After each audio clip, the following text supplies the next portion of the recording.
Boa noite a todos e a todas.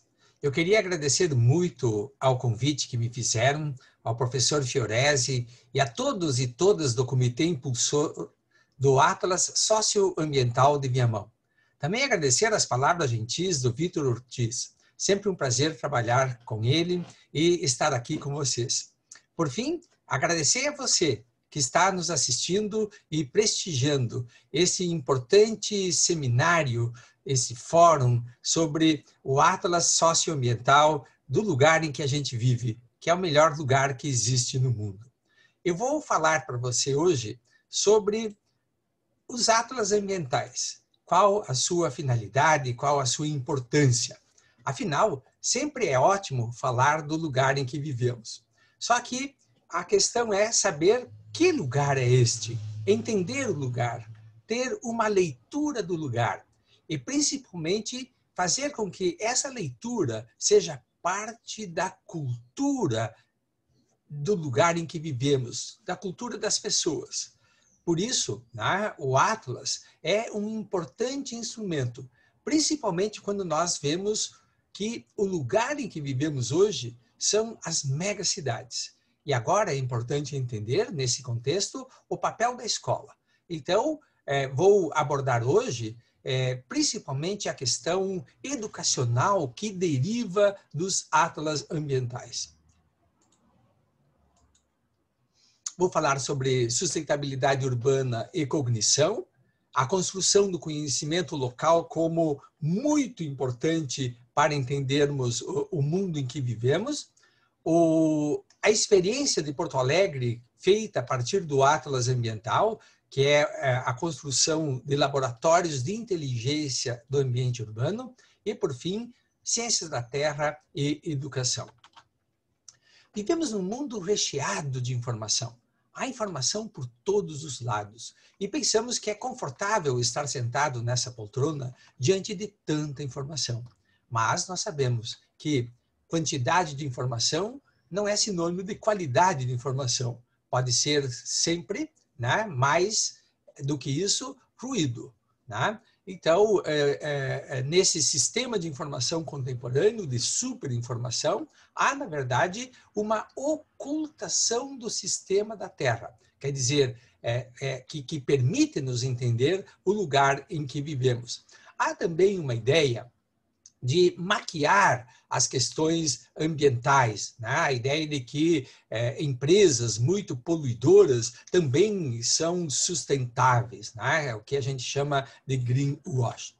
Mas as notícias que nos chegam do mundo de fora, elas dão conta de um mundo que parece estar em revanche, seja por meio de fenômenos atmosféricos severos, seja por meio de imensos incêndios devido à secura do ar, mas também incêndios criminosos que se aproveitam da secura do ar. Há deslizamentos, movimentos de massa, tempos severos, como esse aqui, que aconteceu em Nova Friburgo em 2010. Impressionante, não? Há inundações por todos os lados.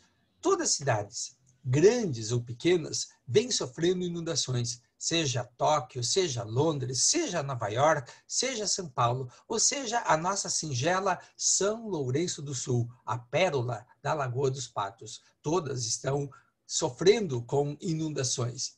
Tempestades de neve severas têm sido cada vez mais frequentes.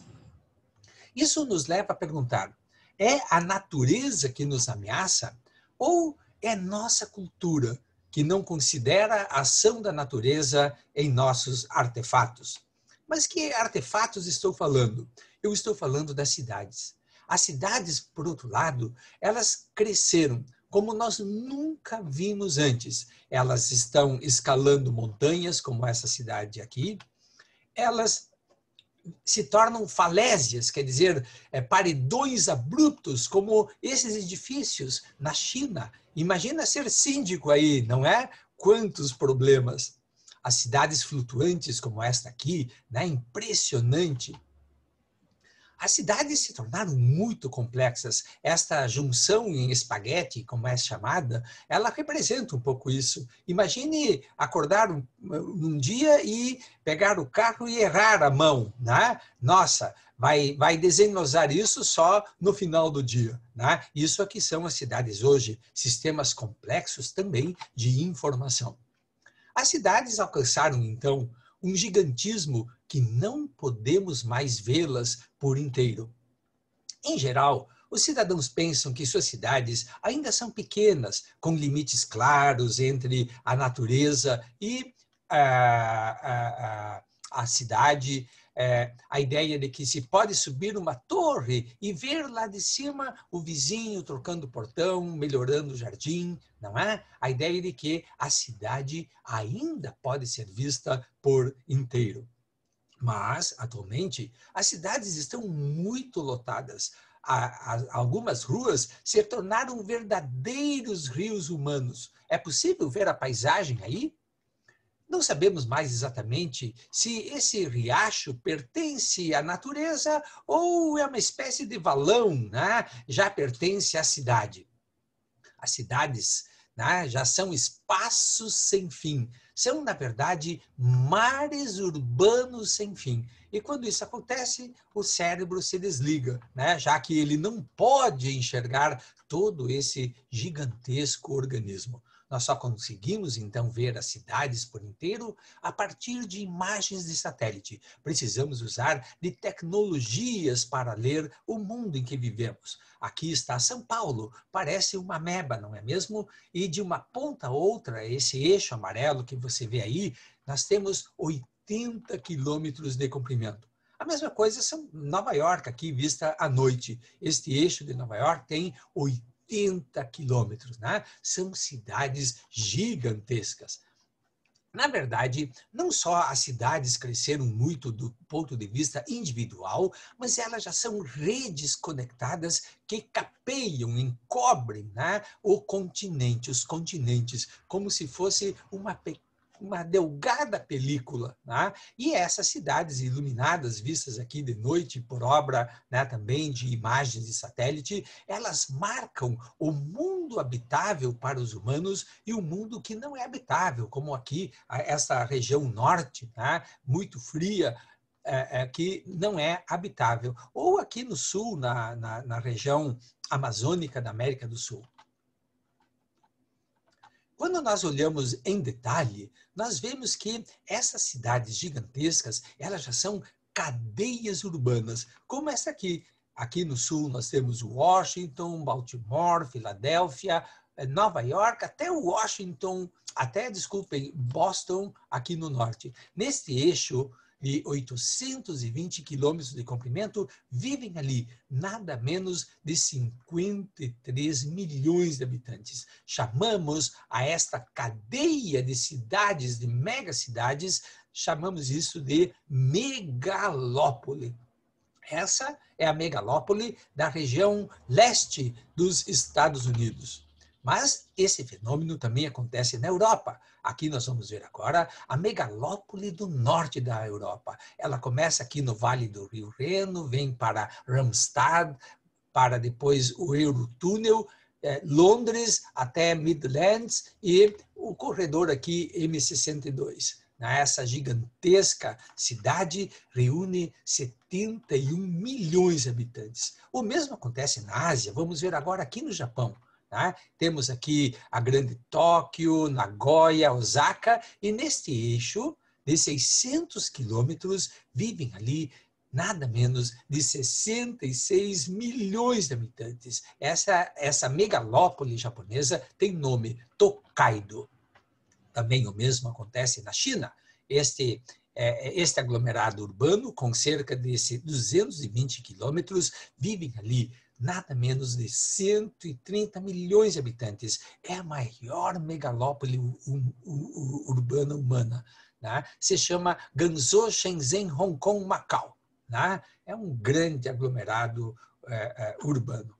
Então, as cidades, elas não são apenas plantas, né, ruas, avenidas que você procura no mapa. Elas são um corpo físico tridimensional e elas, pelo seu gigantismo, já absorvem parte da atmosfera, que nós podemos dizer uma atmosfera própria da cidade, que é a atmo-urbesfera. A mesma coisa com a hidrosfera. Há uma hidrosfera ali que já não é mais a hidrosfera da natureza, da terra, é uma hidrosfera urbana, é a hidro-urbesfera. E a mesma coisa a litosfera, o substrato que sustenta as cidades. Ele já não é mais um substrato natural, ele é um substrato, todo ele já alterado, né, pelos líquidos que a cidade vai injetando nesse substrato ou pelas transformações que ela vai fazendo, né, como túneis, galerias para escoamento de água, etc. Esta é a lito-urbesfera.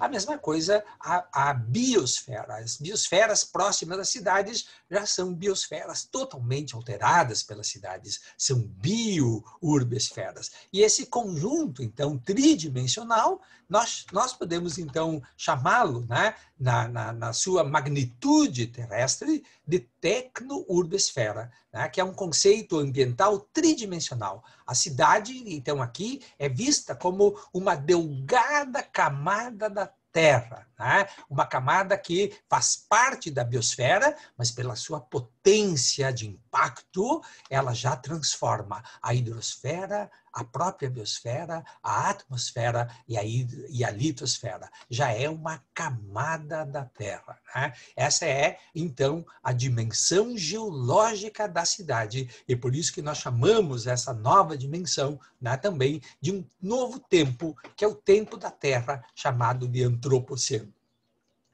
Aqui você vê, então, uma escala, né, do tamanho das cidades. Chamamos de megacidade aquelas que têm mais de 10 milhões de pessoas. Chamamos de região mega-urbana aqueles aglomerados policêntricos de 4 milhões a 24 milhões de pessoas, né? São complexos já.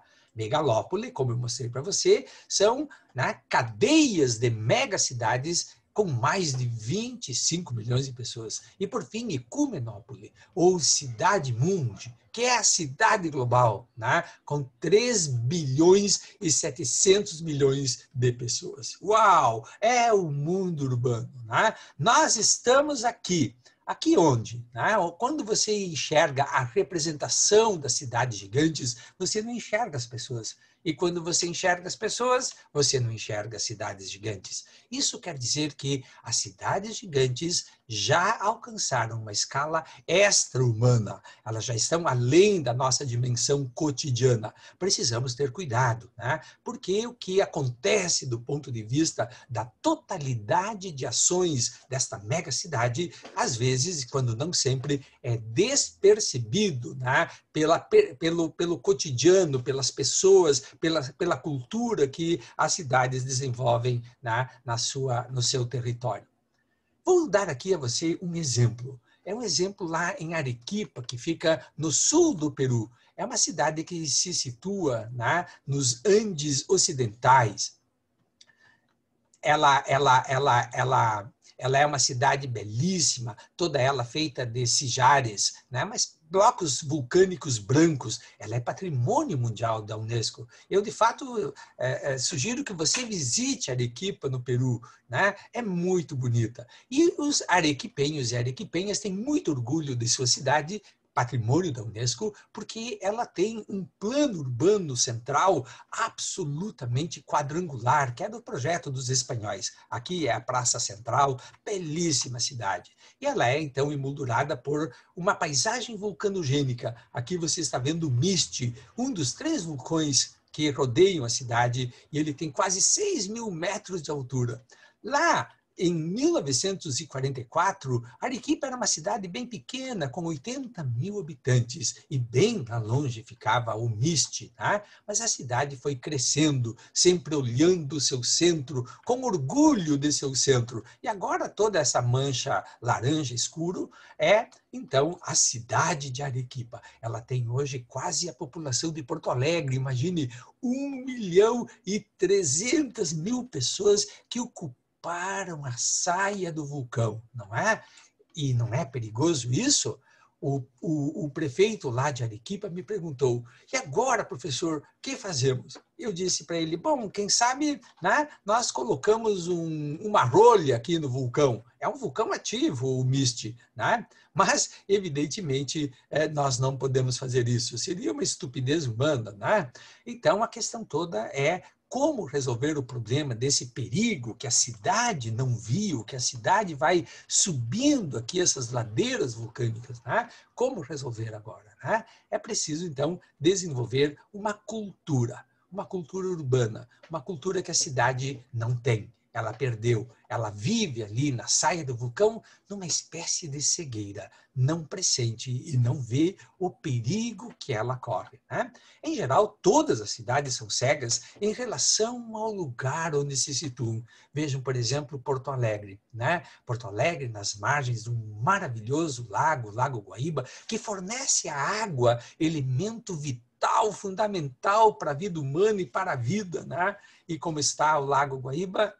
Está muito deteriorado, né? Está muito poluído, já tem uma água saturada, né? Parece que esses porto-alegrenses não enxergam, né, o lugar maravilhoso em que estão e a necessidade de cuidar da água que bebem, né? Pois é, todos nós temos um problema de cegueira.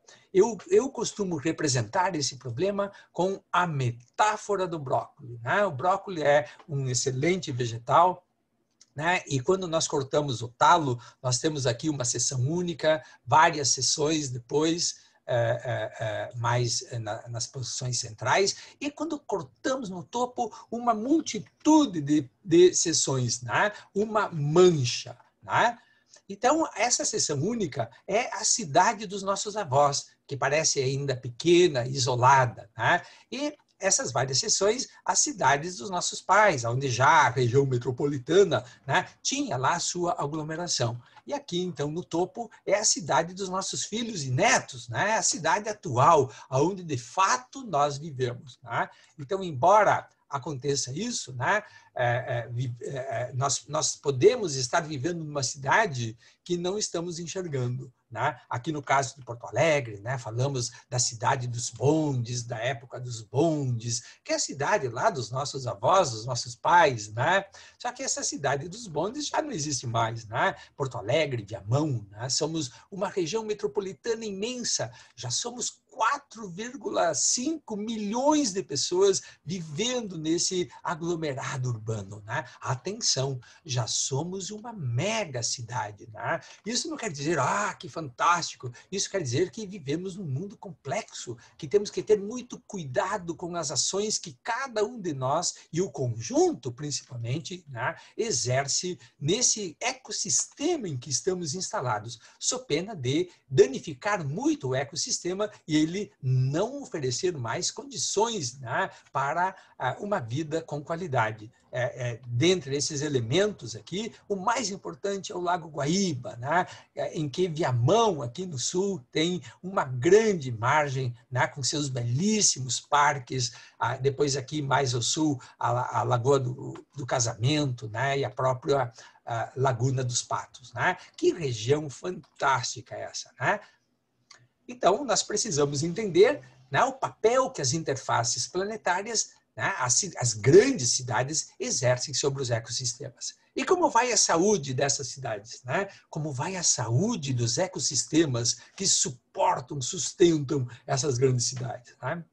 Nós não sabemos. Eu, como cientista, né, preciso ser honesto com vocês. Nós não sabemos. Né? Não temos um diagnóstico completo. Né? E quando temos, muitas pessoas não acreditam. Né? Então, temos um grande trabalho a fazer. E esse trabalho nos leva a entender, né, sobre um novo atlas urbano, né? Não mais aquele semideus, né, que eram como eram representados os Atlas, né, o deus Atlas grego no passado, né, mas um ser esquálido, magro, né, um ser humano que se vê já frágil, né, tendo que sustentar uma mega cidade muito pesada, muito exigente, né? Então, quanto mais essa cidade for pesada sobre os ombros de cada cidadão, né, mais problemático se torna as relações humanas e as relações da cidade com o meio ambiente. Né? Nós precisamos aliviar o peso dessas cidades, até porque, né, este peso pode levar também a uma perda do humanismo, das nossas raízes humanas, de ter empatia com o outro. Né? Isso é muito importante na vida urbana, já que somos muitos dentro da megacidade. Temos que ter capacidade de empatia. Né? E essa capacidade diminui se os afazeres, o atavismo urbano, né?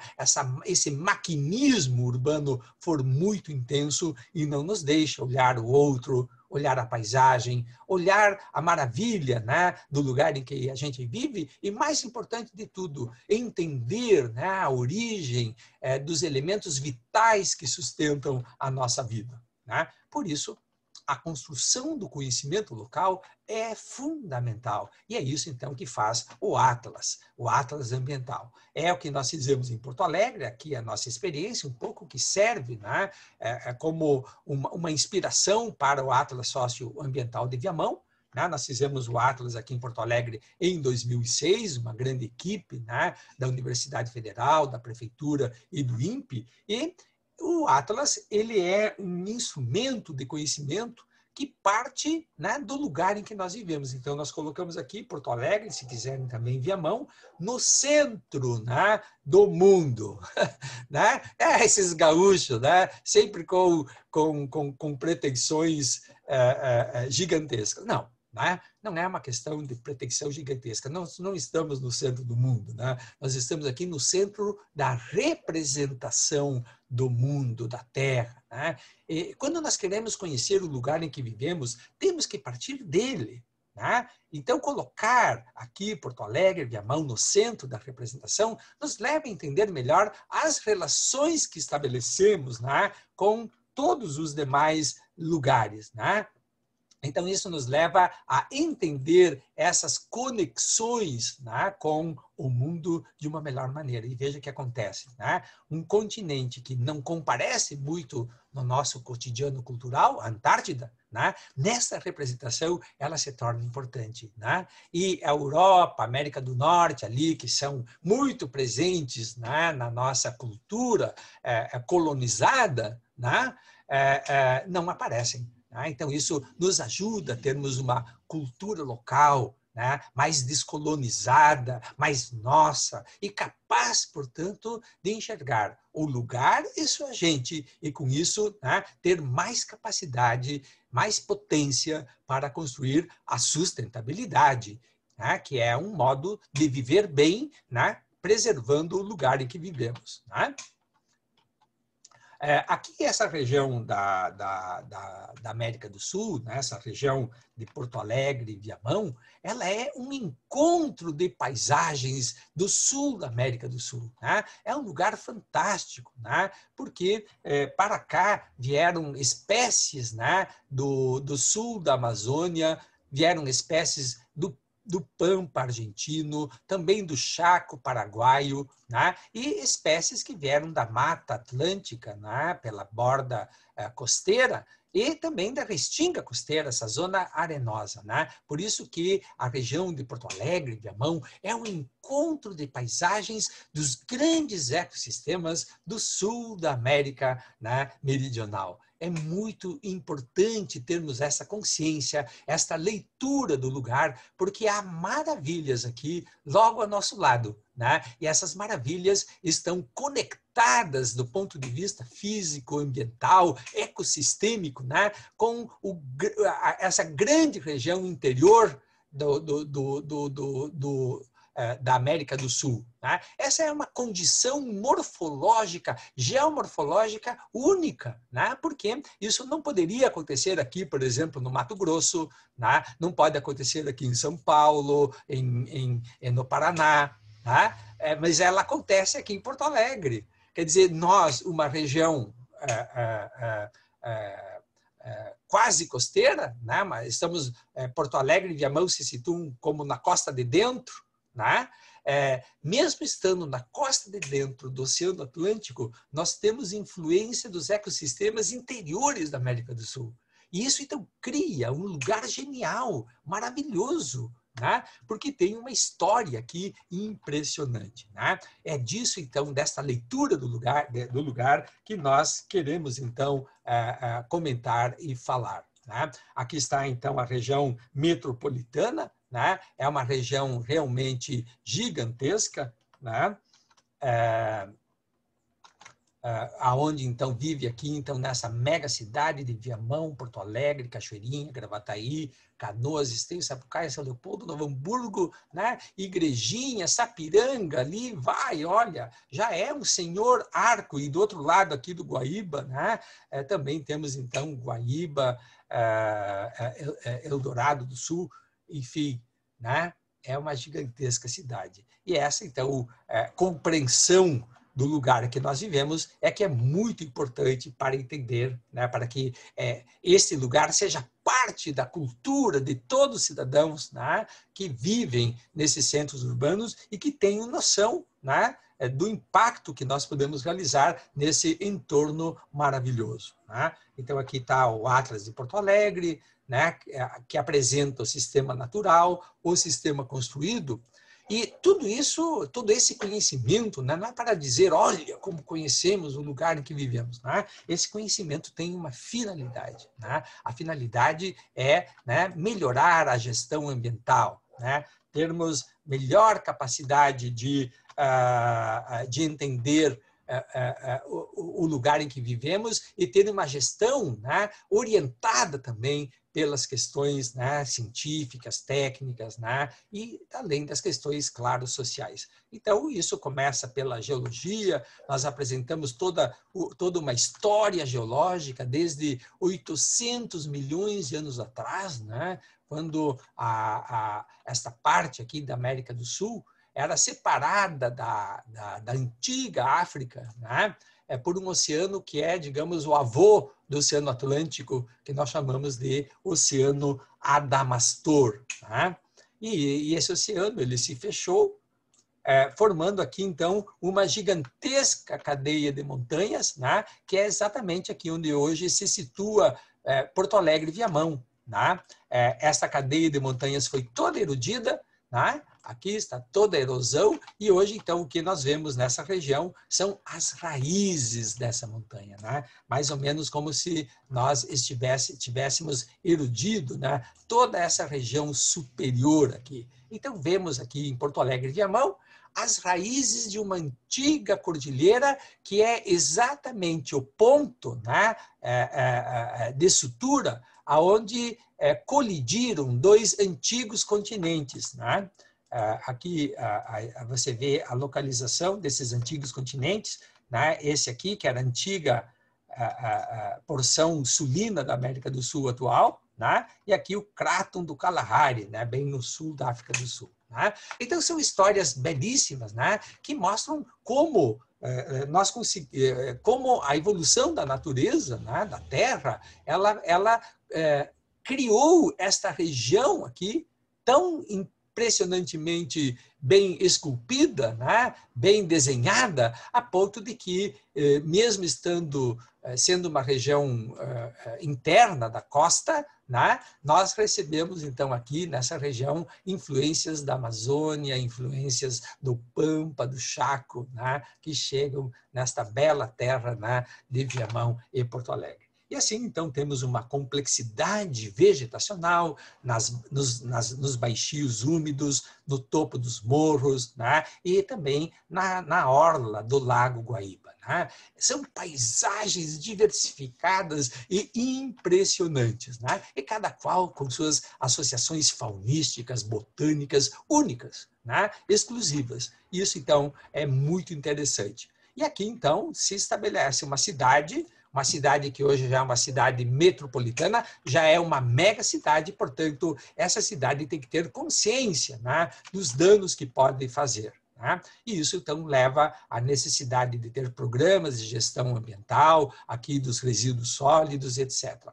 Assim, nós temos, então, um tetraedro, né? Nesse tetraedro, nós temos 4 vértices, né? Cada qual é tão importante quanto o outro. Num vértice, o conhecimento, mas não qualquer conhecimento, o conhecimento do lugar. E esse conhecimento tem que ser base para a educação, né? É uma educação que crie, que gere identidade do lugar. Então, uma educação baseada no conhecimento do lugar. E também uma educação baseada em programas da gestão social ambiental, que ajude o cidadão a ser um cidadão que participe, que colabore com os programas de gestão. E essa participação cidadã, o que hoje nós chamamos a questão da governança, da resiliência. Então, esse tetraedro é muito importante. Vou mostrar para você, então, a relação, então, do conhecimento do lugar, que é representado aqui pelo Atlas, como ele pode ajudar na construção da identidade do lugar e na construção, então, de uma educação baseada no lugar. Mas, para isso, é preciso também que entendamos esse segundo tetraedro, que é o tetraedro do processo cognitivo, muito importante para a educação. Esse processo cognitivo, ele, em geral, é entendido apenas como esse eixo em que, num lado está o raciocínio e no outro lado está a linguagem. Eu estou falando aqui do modo como nós estabelecemos conceitos sobre as coisas e o aprendizado por meio de linguagens. Em geral, a educação ela se dá só sobre esse eixo, que são as matemáticas, o português. Quantas horas no nosso currículo de matemática, português, e muito poucas horas para a geografia. 2 horas no máximo, sendo uma geografia humana e apenas uma de geografia física. Então, isso não cria uma noção do sujeito em relação ao lugar em que ele mora. Nós precisamos desenvolver um outro eixo, que é o eixo da percepção e ação. Sim, a educação é também educação da percepção.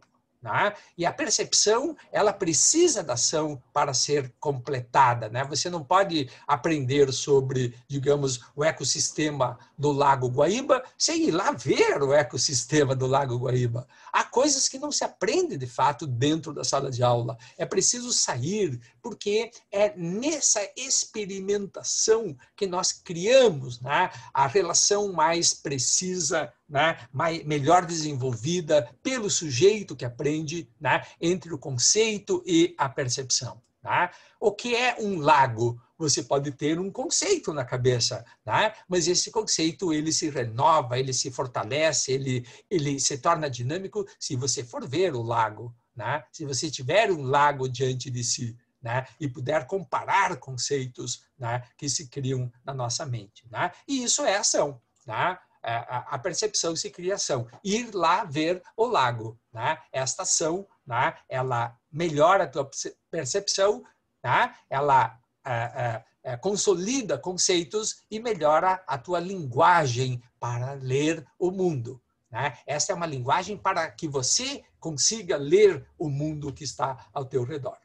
Bom, é com base, então, nesses conceitos que, em Porto Alegre, a partir do Atlas Ambiental, nós, então, elaboramos, construímos, junto com a Rede Municipal de Educação, a SMED, e seus valorosos professores. Logo seguindo a minha fala aqui, você vai ouvir o professor Tomás, da Escola Judite, exatamente falando dessa experiência. O que é o Laboratório de Inteligência do Ambiente Urbano? É uma sala dentro da escola com um grupo de alunos que desenvolvem projetos de conhecimento do lugar em que a escola se situa, do bairro onde ela está. Então, o LIAU ele tem os seguintes equipamentos. A escola inteira, uma sala dentro da escola, o pátio da escola e também o entorno da escola, o bairro onde ela está e sua comunidade. E, por fim, a cidade inteira também é parte do equipamento do LIAU, quer dizer, dos locais em que o LIAU pode fazer suas pesquisas. Então, aqui está um dos liaus que nós desenvolvemos, né? Uma ideia de como eles seriam. Né? Do ponto de vista do equipamento da sala do liau, né? Nós desenvolvemos aqui alguns equipamentos, que são os painéis do Atlas Ambiental, já vou mostrar para você, e depois bancadas, né, locais dentro da sala, onde são exibidos os resultados dos projetos. Então, você tem aqui um mini museu, né, do lugar em que a escola está. Né? E esse mini museu é elaborado pela comunidade escolar, né, por projetos, ano após ano. Né? Essa sala vai sendo preenchida. Né? Aqui está, então, um menino lá do liau do Morro da Escola Judite Macedo de Araújo, no Morro da Cruz, e ele está explicando, então, o lugar em que ele vive aqui, esse encontro das paisagens, né, no sul da América do Sul. Né? Aqui também ela está explicando isso, esse menino aqui está explicando toda a evolução geológica, né? Olha que bacana. Né? Então, eles vão se apropriando, né, desses conhecimentos. Né? Mas não só se apropriando em termos de uma fala, né? O que é muito importante, porque isso desenvolve o protagonismo juvenil, a apropriação, né, do conhecimento que está sendo estudado. Né? Mas também eles vão a campo. Né? Eles vão a campo desenvolver a percepção. Né? Então, essa atitude leva eles a desenvolver mapotecas. Esse moço aqui está explicando a mapoteca, que são mapas temáticos, né, do bairro ali do Morro da Cruz, né, em que ele está explicando para alunos aqui de todo o Brasil do curso de biologia.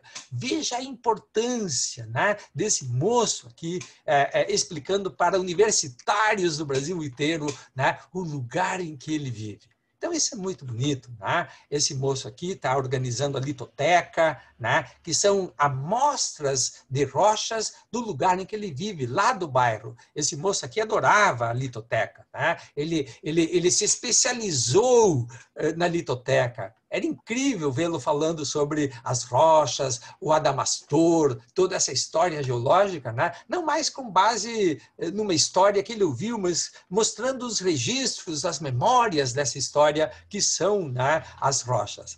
Esse moço aqui está mostrando a pedoteca, né? Não só as amostras de solo, mas também como é que se organiza, né, um aterro sanitário, a importância, né, os impactos no solo. Né? E isso tudo eles fizeram. Veja que os materiais que tem no liau são materiais da escola.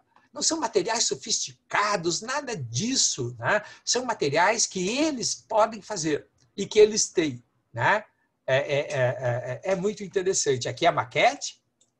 A maquete é muito bacana, né? Porque permite que essa aluna diga, né, a escola está aqui. Né? Então, ela vê esse morro quando olha pela janela. Né? Então, lá está o morro da Embratel. Ela sabe ler o mundo que está ali fora. E o mundo logo ali, o mundo dela está representado dentro da escola. Isso é muito importante. A escola é assim, aberta ao lugar em que ela vive e ajuda ela a ler este lugar. Né? E trazê-lo para a escola e criar, então, na escola uma cultura do lugar. Isso é muito importante, né? Porque ajuda, então, a que a moçada, né, os jovens que habitam ali, ajudem a comunidade a conhecer o lugar. O liau também desenvolve trilhas de descoberta. Então, aqui estão os alunos, né, conhecendo o lugar ali da escola Judite. Eles foram até o topo do morro, o Morro Pelado, onde tem os lagos próprios do topo dos morros dessa região de Viamão e Porto Alegre. Né? Olha que descoberta. Né? Aqui eles estão olhando as nascentes, entender como a água flui através das fraturas do solo, tudo isso. Né? É muito importante. Então, tudo isso são pesquisas de campo, né, que ajudam a estabelecer a relação da escola com o ambiente, né, e com sua comunidade. Olha que bacana aqui, esse jovem está fazendo uma entrevista, né, para conhecer as histórias da comunidade. E essa mulher aqui, então, ela está falando sobre histórias, né, ali das pessoas do Morro da Cruz. Isso vai ajudando, então, esse jovem a se inserir na ideia, né, da comunidade que está ali. Né? Então, ele aprende sobre o ambiente, né? A comunidade, a cultura. Isso tudo faz com que a comunidade também veja na escola, né? Uma escola sua, uma escola para a sua gente, né? E não como uma escola que vem trazer conhecimentos, podem ser importantes, mas não são bem exatamente para ela enquanto comunidade, né? Então, o Lial se organiza do ponto de vista pedagógico, né? Com turmas, alunos que vão no turno inverso, né? E eles, então, escolhem este projeto. Né? Aqui está a professora Cleonice, que foi uma das que iniciou esse projeto lá na escola Judite e também aqui em Porto Alegre, né? Com seu alunado. A gurizada, então, do Lial também ajuda a melhorar o ambiente da escola, né? Ela tem ação, né? Isso é importante, né? Ajudar a melhorar, a entender que o conhecimento serve para melhorar cada vez mais o lugar em que nós vivemos. Aqui eles estão fazendo jardinagem, esta aluna que está ali atrás é uma bolsista minha, então os alunos universitários vêm ajudar, né, o Lial. Aqui está uma outra bolsista minha, eles estão fazendo aqui plantio de espécies nativas no bairro, né? Isso tudo ajuda, né, a comunidade a entender os processos que acontecem, né, no bairro e como nós podemos interferir nisso, melhorar, ajudar, né, e criando, então, a consciência do lugar, a inteligência do lugar. Né? A moçada também ela é monitora, aqui está uma aluna que está sendo monitora para os menores, então isso cria uma importante cadeia pedagógica dentro da escola, né? Onde o conhecimento é também transmitido, né, pelos jovens da escola. Né? Isso é fundamental, né? Desenvolve a vocação pedagógica. Então, em Porto Alegre, nós construímos 32 Liaus ao longo de 20 anos, né? Atendemos mais de 50 mil crianças, formamos ano após ano, né, com cursos que fazíamos no Lial, né, mais de 600 professores que fizeram nossos cursos, né? Atingimos mais de 2.000 professores nessa trajetória toda, e isso então cria de fato uma rede, né, de pessoas, de professores valorosos, né, impressionantes da educação pública municipal. Né? Logo em seguida você vai ver na fala do professor Tomás, né, como é fantástico esse professorado. Né? Aqui está um exemplo dos cursos que fazíamos, né, para o professorado, né? Todo o professorado da escola reunido, né, para começar o Lial da escola. O Lial não era só de um professor, né? Todos os professores da escola se reuniam para ver o projeto e, claro, alguns professores se dedicavam. Olha este aluno aqui, incrível ele, não é? Ele está mostrando a maquete lá da escola, do bairro onde ele vive, para professores e professoras da rede municipal, né? Imagina que orgulho, né, para esse menino, né, estar explicando para os professores e professoras, né, o lugar em que vive. Né? Isso é muito importante, isso é fantástico. Aqui estão os professores fazendo uma trilha, né, ajudando os professores a entender o território da escola e também a como eles podem desenvolver as trilhas. Aqui também no campo, com os professores e professoras, no curso. Esta é uma aluna minha que fez seu TCC aqui, né, no Lial, da Escola Judite. Olha que importante isso aqui. Né? Eles estão olhando possibilidades de futuro deles também, de como o conhecimento pode ajudar eles a desenhar, né, o seu futuro. E esse menino aqui, incrível ele, né, está explicando o problema do risco geológico, né, para os pais da comunidade ali, os pais deles. Né? E ouvindo sobre riscos geológicos, não de um técnico que a comunidade às vezes pode entender de forma ambígua o que o técnico quer. Né? Em geral, eles veem a prefeitura como estando contra eles. né? É diferente de ouvir sobre riscos geológicos, né? De um aluno da escola, junto com os professores, né? Ele vai escutar melhor, né? Esse moço aqui desenhou, a partir do Atlas de Porto Alegre, né, os biótopos lá do Morro da Cruz. Incrível, né? Esse menino hoje vocês não vão acreditar. Ele é aluno do Instituto de Artes da URGS, né? E ele embelezou sua escola, né, com, né, a fauna natural, a flora do lugar em que ele nasceu. Né? Que orgulho! Isso é fantástico, né? Essas professores estão também embelezando a escola com elementos instrutivos, né? Aqui vemos a moçada do Liao lá, com um professor Sérgio da Università Sapienza de Roma. Esse professor aqui é professor de física da URGS. Esse é um aluno mestrando, né? Enfim, o Liao permite essas conexões para que a moçada conheça outras pessoas, tenha interlocução com base no conhecimento. Aqui é quando a moçada do Liao, da Judite, foi apresentar seu trabalho, né, no Salão de Iniciação Científica da URGS. Né? Aqui está o pró-reitor de pesquisa, né, junto com a moçada. Que fantástico isso aí, né? Aqui está também uma exposição feita lá do Liao da Judite, no Salão de Iniciação Científica. Olha que situações de ensino e aprendizagem incrível. Aqui é um outro Liao, o Liao do Rincão, né? Também sensacional, muito bonito, com sua mapoteca, suas trilhas de descoberta, né? Olha que fantástico aqui, eles vão conhecer problemas ambientais, reconhecer paisagens que eles constroem. E lá na Escola Rincão, eles mesmos projetaram a escola, uma sala, né? Onde é o Liao, onde eles instalaram o Liao, né? Olha que situação impressionante de momentos de aprendizagem, né?